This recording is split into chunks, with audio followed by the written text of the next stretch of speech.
Plaques are insoluble deposits of a peptide called amyloid beta, or A-beta. They're formed when a protein called amyloid precursor protein is sequentially cleaved by two enzymes, beta and gamma secretase. Other molecules are generated by this cleavage and may play a role in the disease, but A-beta is the main culprit. A-beta tends to misfold and become sticky, eventually clumping together to form soluble oligomers. Some of these aggregate into large insoluble fibrils that deposit in the brain as plaques. The oligomers come in several forms or species. We don't know exactly which species is toxic, but research shows that they weaken communication and plasticity at synapses. This could be what stops the brain from forming or retrieving memories. Neurons aren't the only cells affected in Alzheimer's disease.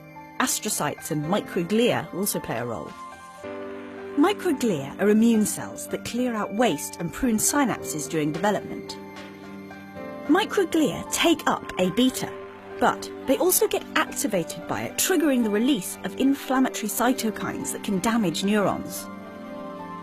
The microglia also start to remove synapses by phagocytosis. As synapses start to malfunction and neurons die, abnormal patterns of activity emerge, and eventually the brain can't process and store information properly. Another key feature of Alzheimer's disease is neurodegeneration. Neuronal death and damage is triggered by A-beta, but some of A-beta's effects seem to be mediated by another protein seen in the brains of patients, tau, a component of tangles. In a healthy neuron, molecules are carried along the axon on a series of tracks, made of microtubules and stabilized by tau. But in Alzheimer's disease, tau is modified, causing it to dissociate from the microtubules, adopt an abnormal shape, and move from the axon to the cell body. Like A-beta, tau comes in a variety of forms, and we don't know which ones contribute to the disease. And like A-beta, these forms either remain soluble or stick together and deposit as the tangles that Dr. Alzheimer saw.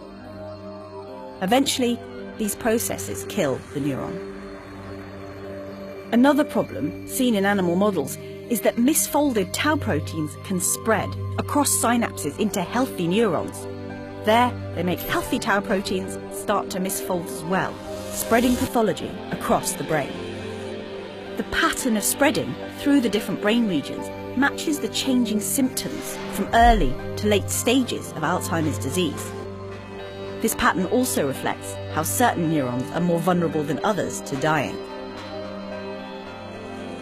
Despite these advances in our understanding of Alzheimer's disease, no cure exists. While drugs are being developed to target amyloid beta or tau, it's unclear whether they will eventually be successful in treating the disease. There's only one certainty.